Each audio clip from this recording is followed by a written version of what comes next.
Congratulations on the win, the first manager to lead England to a winning start of the Euros in front of fans. I mean, just sum up how that game went for you and how it feels. Well, it feels great to have been able to send the fans home happy and to have fans up and down the country happy. That's very special. In terms of the game, I was really pleased with the way we settled so quickly. It's some young players, some inexperienced international players, big occasion, not only a tough opponent, but a big occasion, sweltering hot day. Every reason to potentially look nervous at the start, but they didn't. You know, with and without the ball, they were composed, carried out, you know, what we wanted to do in terms of pressing brilliantly.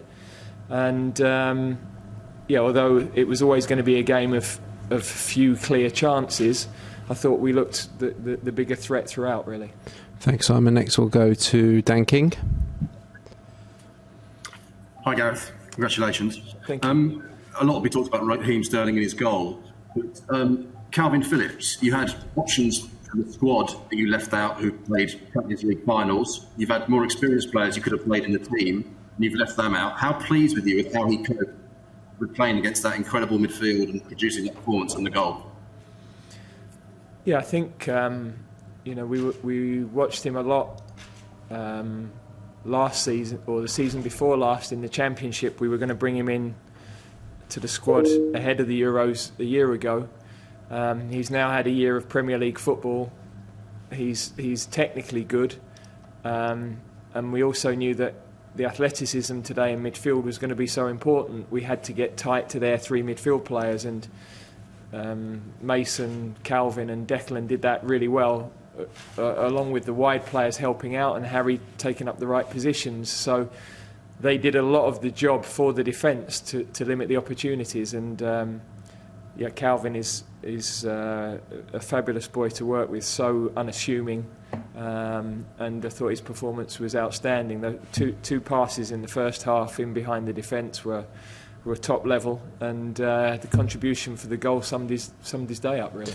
Thanks, Dan. Next we'll go to Alex Howe from BBC Sport.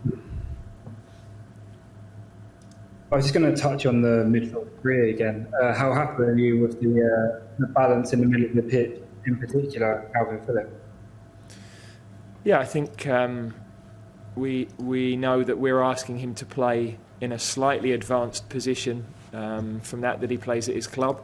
But he's got the techniques to be able to do that. It gives us a bit more solidity in midfield, and allows us to effectively play four attacking players with Mason in midfield as well. So we think that three in midfield was a good balance, but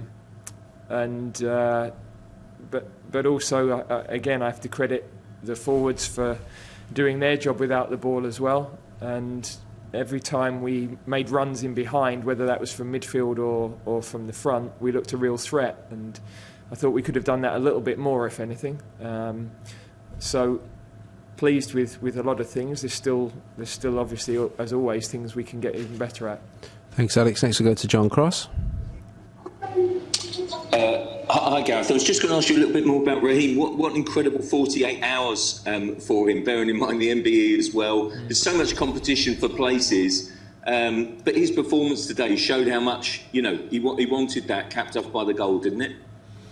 Yeah, he's been a reliable performer for us for a long period of time, and his goals record in the last 2.5 years with us and with his club. I mean, even this year, I know people are saying he hasn't hit the heights, but he's still 1 in 3 for his club, and we can't have all the burden of scoring on Harry's shoulders. You know, you've got to have players in those wide areas and in midfield that can chip in as well.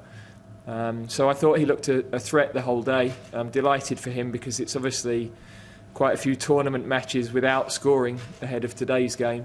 But he looked a threat right from the start. I think it was a throw-in. You know, he got in on a throw-in and for Phil's chance that hit the post, and that sort of set the tone for his day, I thought, today. I have to also say his work without the ball was phenomenal, positionally, and also the desire to track and stop them advancing. Thanks, John. Next we'll go to Stuart Rayner from the Yorkshire Post. Hi, Gareth. Can I just ask, You mentioned looking at Calvin with regards to March of 2020. Did he need the experience of Premier League football for you to be able to trust him in a major tournament? Well, I mean, we would have picked him in that March, and we'd have had to see where it would have gone from there. But of course, to be able to work with the coach that he has, and to have a season of playing in the Premier League would have given him tremendous confidence.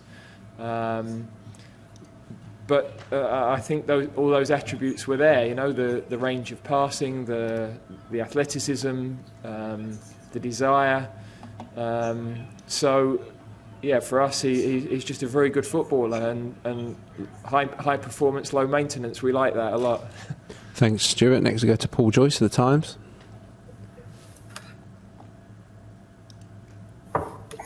Can he go, Paul? Gareth, I was just wondering what the victory did for, or how you saw the rest of the group in terms of the momentum now for the team.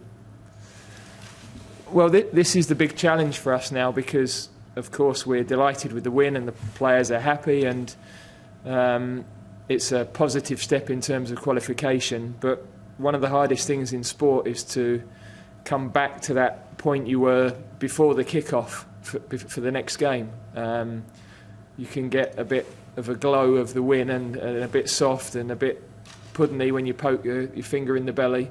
And we've got to make sure that we're ready for what is going to be an incredible game against Scotland and a huge challenge. So we have to find that. We should enjoy tonight because I think you have to enjoy your wins, especially in tournaments.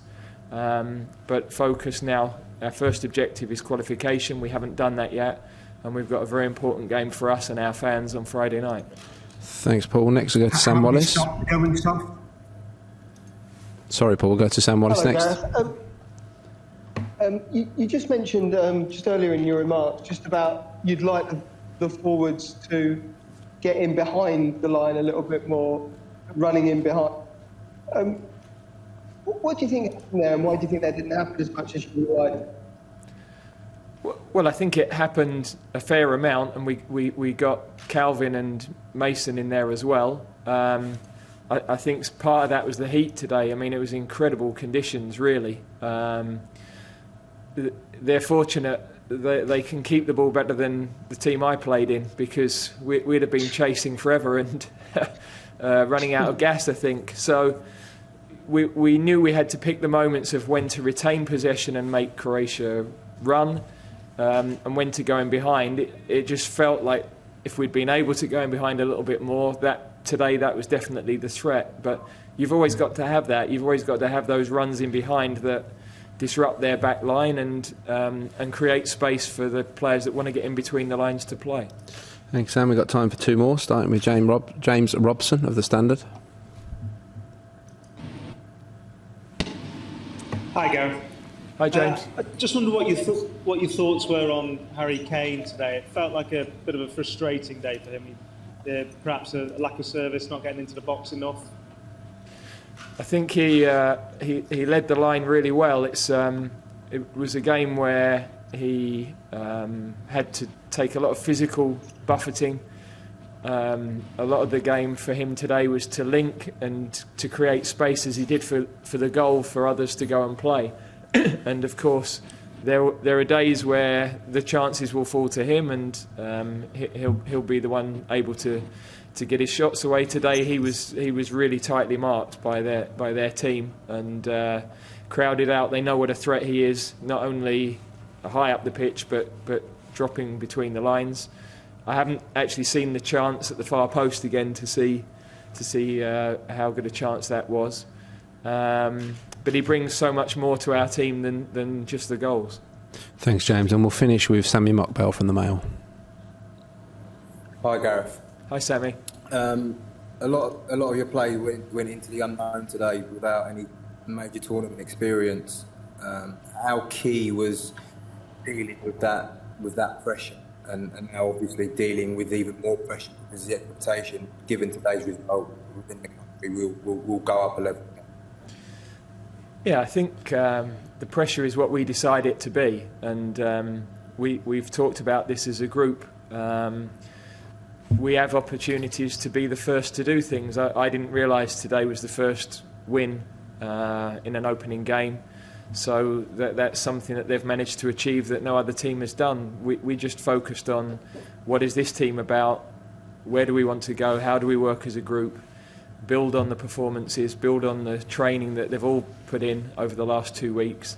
And it's for everybody else to get excited and throw their beer around and do whatever else they want. That's brilliant to be able to give that joy to people. But for us, we're on to the next and preparing for a really tough game on Friday. Okay, thank you.